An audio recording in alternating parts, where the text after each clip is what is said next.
The airplane was configured for cargo. However, in this circumstance, this was a training flight. It was two pilots in the front two seats, and they were doing flight training at the time of the accident. The airplane departed about 5:09 p.m. from Lewiston Auburn Airport. After a couple of circuits around the pattern there, they flew to the southwest for a few minutes, and then turned around and came back towards the northeast, towards O'Connell's Field, which is a grass airstrip, which is in close proximity to the accident site. As I mentioned before, the aircraft was in a training mission. It was configured for cargo, but there was no cargo on board at the time. We've gone through the initial on-scene survey. We found that the wreckage path is about 200 yards in length and about 50 feet wide. The wreckage itself is very fragmented. We didn't find any evidence of any fire, pre-flight or in-flight or post-flight fire. The components of the aircraft, we're going through those right now to make sure that we have everything that we need. The descent angle going into the ground was fairly steep. It was about 25 degrees descent angle before it hit the ground. Both engines separated from the wings, both propeller assemblies separated from the engines. We're going to be here for probably 2 or 3 days. We're going to recover the airplane to a salvage facility where we can lay everything out and reconstruct it. And then this is going to be an ongoing task for the next few days. But our investigations generally take about 12 to 18 months. We're going to look at everything, the man, the machine, and the environment. We're going to look into the medical records of the flight crews, their training records, their past check rides, those kind of things, how much flying time they have. We'll do the same thing for the airplane. We're going to look at its maintenance history, what kind of maintenance was performed, and everything is very preliminary right now. I don't have any specifics on any maintenance done, but we're going to be sitting down with the operator in the next few days and going through the maintenance records there. And I'll take a few questions. Do you know who was flying the plane? Was it the student or the instructor? We can't tell. They were not in contact with air traffic control, so we can't really tell who is in control. The airplane is equipped with controls from either seat. So that wouldn't have mattered if the instructor could have taken over at any point? Correct. That's right.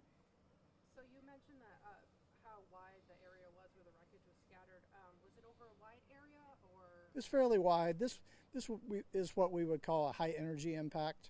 About 25-degree descent angle when it hit the ground, and it's spread out for about 200 yards. So that's a fairly extensive wreckage debris field, and it's through the woods also. I was going to say, I'm sure you guys deal with scenes like this all the time. Does the amount of tree cover here make your job any more difficult recovering parts of the plane? Not really. This one's actually not going to be very difficult to recover. We use salvage crews that specialize in aircraft recovery, and they're probably going to be here beginning tomorrow to start bringing the wreckage out of the woods, and we'll take it to a facility where we have more better facilities to lay it out. A lot of people are saying they heard what they thought was a loud explosion.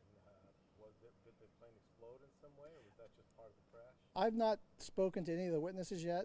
The local authorities, who have been great, by the way, everyone the first responders, everyone has been just excellent. They've provided me with information on witnesses. I'll be calling those witnesses in the next few days and asking them what they believe they saw or heard. Is there any data on the plane itself that you can? Just the basic information that I've already given you, that it's a twin-engine turboprop. We're going to be going into the maintenance history of the airplane in the next few days, but I don't have that information right now. There's no black box or anything like that? Not on this airplane, no. Have you identified, I'm sorry if I missed this, have you identified who and let their kin know? We do not release information on personal information on the pilots. That's for the local authorities to do. What kind of mid-air event would have caused the transponder to stop transmitting data? I'm not sure that happened, so I'm not going to speculate or anything like that.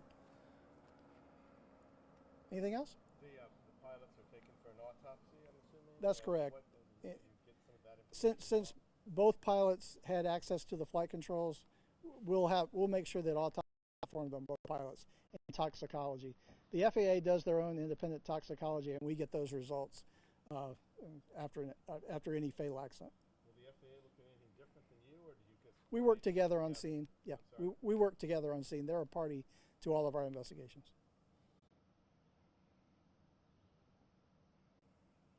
Anything else? Okay. Great. All right, thanks for coming out. Appreciate it. Appreciate it. Mhm.